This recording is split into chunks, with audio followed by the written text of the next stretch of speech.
అది చెప్పండి. చంద్రబాబు నాయుడు పట్టు వదలని విక్రమార్కుల్లాగా తిరుగుతూనే ఉన్నారు. చివరి ప్రయత్నాల్లో భాగంగా మళ్ళీ ఢిల్లీ వెళ్ళే ప్రయత్నం చేస్తున్నారు. దీని వెనక పురంధేశ్వరి కూడా ఆమె వంతు కృషి చేస్తున్నారు అనేది కూడా మనం మొదటి నుంచి కూడా మనం వింటున్నాం. సో ఇవాళ ఢిల్లీ రాబోతున్నారా, ఏ రకంగా సాగబోతున్నా, ఎవరిని పిలిచారు, ఎవరు ముందుగానే వెళ్తున్నారు, ఎవరిని బ్రతిమాలుతున్నారు, ఏంటి మీ దగ్గర ఇన్పుట్స్?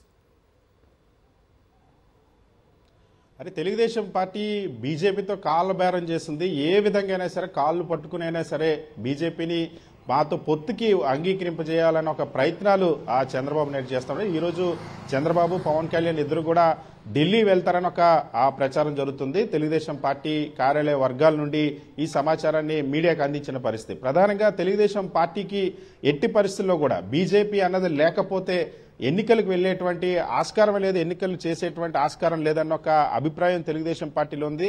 మరీ ముఖ్యంగా చంద్రబాబుకి ఆ మనుగడ అన్నది, ఎందుకంటే గతంలో స్కిల్ డెవలప్మెంట్ స్కామ్ కి సంబంధించి కానీ అదేవిధంగా ఐఆర్ఆర్ స్కామ్ కి సంబంధించి అనేక కేసుల్లో ఇరుక్కొని ఉన్నటువంటి చంద్రబాబు నాయుడు ఎట్టి పరిస్థితుల్లో కూడా ఇప్పుడు బీజేపీతో ఏదో విధంగా పొత్తు పెట్టుకోవడానికి దీనికోసం అని చెప్పి పవన్ కళ్యాణ్ ని మధ్యవర్తిగా కూడా వినియోగించారు. ఇప్పటికే అనేక సందర్భాల్లో పవన్ కళ్యాణ్ కూడా స్పష్టంగా చాలా సందర్భాలు చెప్పారు.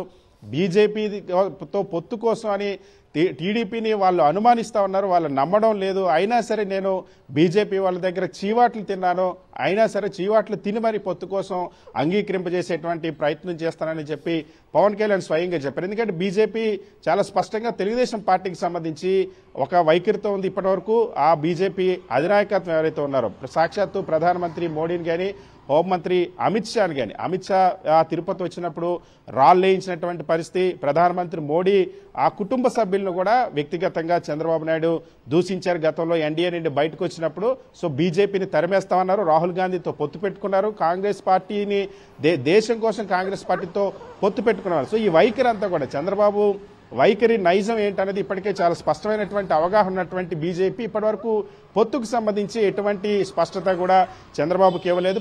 బీజేపీ నాయకులు ఎవరూ కూడా చంద్రబాబుతో వచ్చి పొత్తుకు సంబంధించినటువంటి చర్చలు జరగలేదు. కానీ చంద్రబాబు మాత్రం తన పార్ట్నర్ అయినటువంటి పవన్ కళ్యాణ్ ద్వారా ఏదో విధంగా బీజేపీని ఒప్పించాలన్న ఒక అభిప్రాయం. అయితే ఇప్పటికే తొలి జాబితాని టీడీపీ జనసేన ప్రకటించి ఆ రోజు కూడా బీజేపీ వస్తే మళ్ళీ మిగిలిన సీట్లు ఇస్తామన్నట్టుగా చంద్రబాబు వైఖరి ఉంది. సో దీన్ని కూడా బీజేపీ సునిశ్చితంగా పరిశీలిస్తోంది.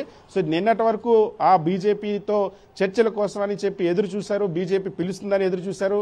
అయితే ఈ రోజు ఆ ఢిల్లీ వెళ్తారు, అమిత్ షాతో భేటీ అవుతారని తన వర్గం మీడియా ద్వారా చంద్రబాబు అయితే ప్రచారం చేశారు. అయితే బీజేపీతో ఎలాగైనా సరే, ఎందుకంటే తన చుట్టూ కేసులున్నాయి, స్కిల్ డెవలప్మెంట్ కుంభకోణంలో స్పష్టమైన ఆధారాలు ఉన్నాయి, దీనికి సంబంధించి ఇన్నర్ రింగ్ రోడ్డు కుంభకోణం ఇంకొకటి ఉంది, ఇన్కమ్ ట్యాక్స్ నోటీసులు 118 కోట్లకు సంబంధించినటువంటి నోటీసులు ఆల్రెడీ వచ్చినాయి. ఇటువంటి పరిస్థితుల్లో బీజేపీతో ఎలాగైనా సరే పొత్తు పెట్టుకోవాలి, లేకపోతే తన రాజకీయ మనుగడ కూడా ప్రశ్నార్థకం అవుతుందన్న ఒక అభిప్రాయంతో ఉంది తెలుగుదేశం పార్టీ చంద్రబాబు నాయుడు. సో ఈ నేపథ్యంలోనే ఎలాగైనా సరే పొత్తు కోసం వెంపర్లాడుతున్నటువంటి పరిస్థితి. సో దీనికోసం పవన్ కళ్యాణ్ ని మధ్యవర్తిగా వినియోగిస్తా ఉన్నారు. గతంలో కూడా పవన్ కళ్యాణ్ ద్వారా బీజేపీ నేతలతో చెప్పించారు. గతంలో ఒకసారి భేటీ జరిగినప్పుడు కొద్ది రోజుల చంద్రబాబు ఢిల్లీ వెళ్ళినప్పుడు అమిత్ షా జేపీ నడ్డాలతో భేటీ అయినట్టు చెప్పారు. సో ఆ తర్వాత ఇప్పటి వరకు కూడా బీజేపీ నుండి ఎటువంటి కాల్ రాలేదు తెలుగుదేశం పార్టీకి. ఈ రోజు మళ్ళీ ఢిల్లీ వెళ్లి చివరి ప్రయత్నాలు, ఎందుకంటే ఇప్పుడు ఈ రోజు బీజేపీ దేశవ్యాప్తంగా ఆ అభ్యర్థుల ఎంపిక కసరత్తుని ఒక కొలిక్కి తీసుకొచ్చిన తరుణంలో ఇప్పుడు ఖచ్చితంగా ఏదో ఒక క్లారిటీ తీసుకోవడం కోసం ఎలాగైనా సరే మమ్మల్ని కూడా ఎన్డీఏలో చేర్చుకోండి అంటూ తెలుగుదేశం పార్టీ బతిమాలేటువంటి పరిస్థితి. ఇప్పటికే తన క్వార్టరీ ద్వారా కూడా ప్రయత్నం చేస్తుంది. మొన్న ఏపీ బీజేపీ సమీక్షలు జరిగినప్పుడు చంద్రబాబు క్వార్టరీ వచ్చినటువంటి ఎవరైతే సీఎం రమేష్ లాంటి వాళ్ళు ఉన్నారో, చంద్రబాబు నుండి బీజేపీలోకి పంపినటువంటి టీడీపీ మాజీ టీడీపీ నేతలు ఉన్నారో వాళ్ళు కూడా అదే ప్రయత్నం చేశారు. అయితే ఇక్కడ ఈ స్థాయిలో వర్కౌట్ కాని నేపథ్యంలో మళ్ళీ ఇప్పుడు ఆ ఢిల్లీ స్థాయిలో ఖచ్చితంగా అమిత్ షాతో భేటీ అయ్యి ఏదో విధంగా అమిత్ షాతో కలిసి మేము మళ్ళీ ఎన్డీఏలో చేసి ఎన్ని సీట్లన్నా మీకు ఇస్తాం, ఎన్ని పార్లమెంట్ సీట్లు కావాలన్నా ఇస్తాం, ఎన్ని ఎమ్మెల్యే సీట్లు కావాలన్నా ఇస్తామన్న ఒక ఆఫర్తో ఆ చంద్రబాబు చివరి ప్రయత్నాలు కాళ్ళబేరాలకు వెళ్తున్నటువంటి పరిస్థితి.